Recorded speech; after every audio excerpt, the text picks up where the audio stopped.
kulanti wacan oo wanaagsan daawadayaal idilkiinba caalamka meel walba aad ka joogtaan iyo waqti walba oo ay idin tahay oo wacan halka aad nagala socotaana waa channelkiina Siriica aad ku soo dhawaada mar kale iyo video hor leh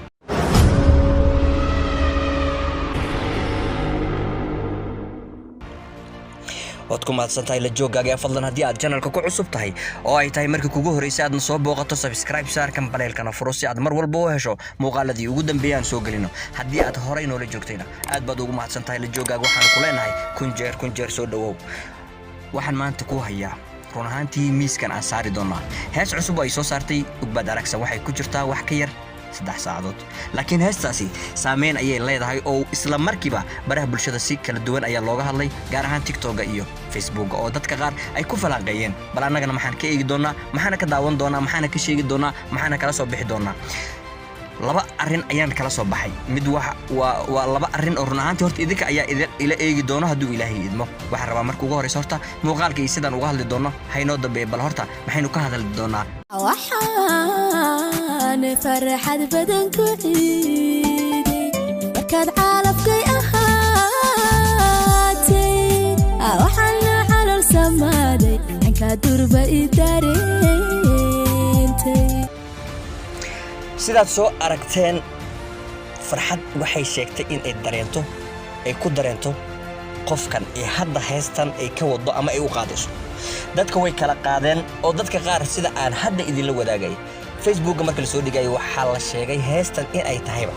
duqeyn ku socota fanaanka weyn ee Qamar Suugaani yaani lagu duqeynayo maadaama oo noloshii hore uu ahaa laakiin maanta in ay inta farxad in la eg ay dareento Ugbaad Aragsan maxaa kalifay haddii uu yahay shalay qof inta in la eg farxada ama in ka badan siiyo Qamar Suugaani Ugbaad Aragsan taa ayaa isweydiin mudan waxay kula tahayna waa nala wadaagi doontaa halkan waxaan ka dhex samayn doonaa laba su'aalood aragtiyihiina waa furan yihiin waxa kale oo idin sheegaya dumarka goormay dareemaan culayska faraha badan waxa ay dareemaan ama ay sheegtaan markii uu jacaylka ka baaba'o miyaa oo aan u aragnaa mise waxa ay sheegtaan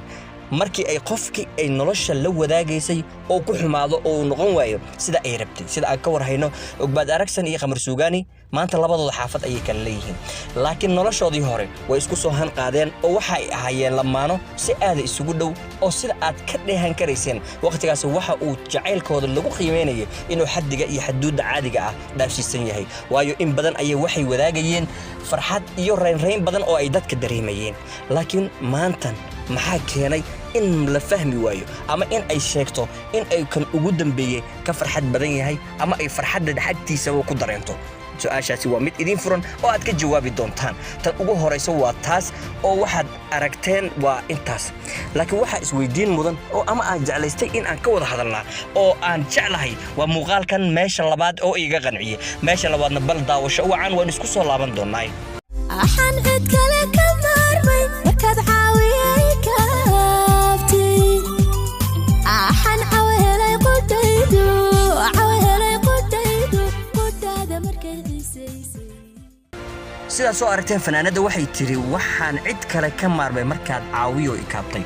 run ahaantii heestan waa inta ugu badan ee shakiga dadka ay gelisay oo run ahaantii looga shakiyay in ay ula jeedo ama ay ka wado Qamar Suugaani sidaan ka warhayno fanaaniinta inta ugu badan markii ay jacaylka ku dhex jiraan ama ay jilayaan ama ay dhex taagan yihiin xagga jacaylka waxa ay aad u muujiyaan qaybta ugu macaan qaybta ugu ay dadka xitaa ay aamini karaan in jacayladooda aysan jacayl ahayn in ay noloshooda aysan nolol ahayn in ay noloshan ay ku jiraan ama guur ha noqoto ama wax kale ha noqoto in ay qiyaali tahay ayay dadka u muujiyaan waxa ay dhab ka dhigaan waxa ay ka been sheegaan waan oran karaa hayla yaabin waxa ay ka been sheegaan noloshooda caadiga ah waayo taa waxa marqaati kaaga noqonayso mar allaaliyo markii la kala tago oo la kala furtaa oo maraakiibta la kala qaataa waxaad arkaysaa ceebahooda waxaad arkaysaa iyagoo iscaynayo waxaad arkaysaa iyagoo heeso isku soo karbaashayo waxaad arkaysaa iyagoo mid waliba midka kaleete qofka uu markaasi u haysto ay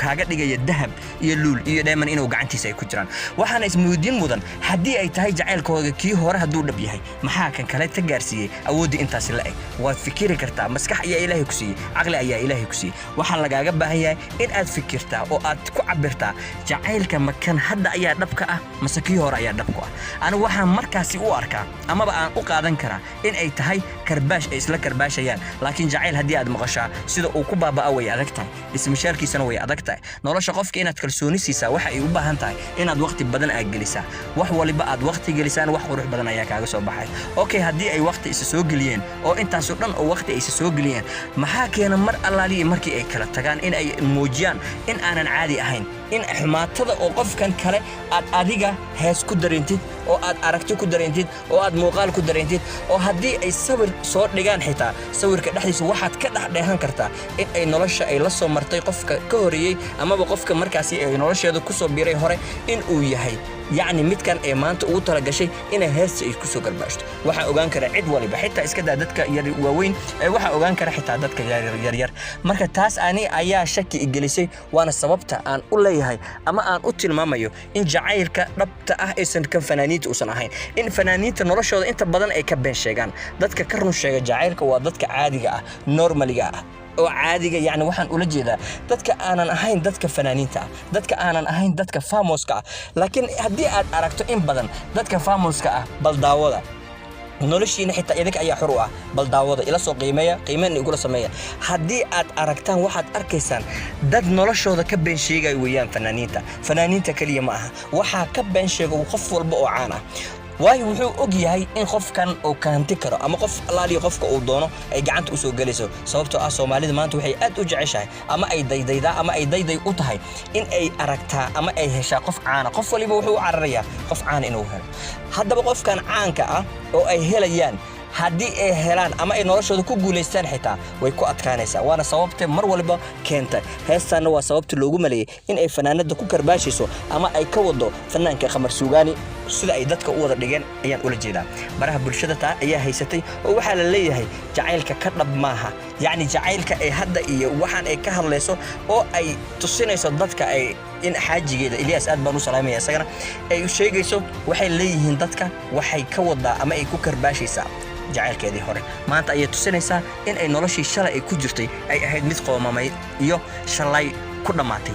waana sababta ay mar walba dadka aan ku leeyahay famouska ah way ka duwan yihiin way ka aragtiyo duwan yihiin wayna ka dhaqan duwan yihiin dadka caadiga ah waxaan leeyahay mar waliba waxa qurux badan in nolosha laga run sheego in nolosha jacaylka la isku qabaa laga run sheego tusaale yar ayaan ku siinayaa maanta waxaad nolosha la haysatay qof bal ka soo qaad taas ayaan kula jeedaa qof ayaad noloshaada la haysatay qofkaasi haddii aad la haysatay haddii aad kala tagtaa macnaheeda ma aha in aad isnacdeen waa qof noloshaada qayb ka lahaa markii aad ka hadlaysid ama markii aad dareen muujinaysidna haddii aad ku soo hanqaadatid ama aad ku soo qaadatid dareenkaaga ma ahan ceeb haddii aad tiraahdo shalay xaajigeyga waan isjeclaan oo waa wada yani nolol ayaa inoo dhaxaysay maantana waa isfahmi weyne sida ayaan ku kala tagnay ceeb maahan waxaana qurux badan mar walba reer siriicaad idinkana qiimeyntiina halkeeda weeyaan waxaa qurux badan mar walba inaad jacaylka laga run sheego nolosha dhabtan waa tan laga run sheegaa oo qofka bini'aadamka ah waxa uu yahay uu ka sheegaa aad baad u mahadsantihiin reer siriicaad meel walba caalamka ka joogtaan inta heesta iga cajibisan waa inta aan ka soo qaatay aragtidiinana waa u furantiin waa nala wadaagi kartaan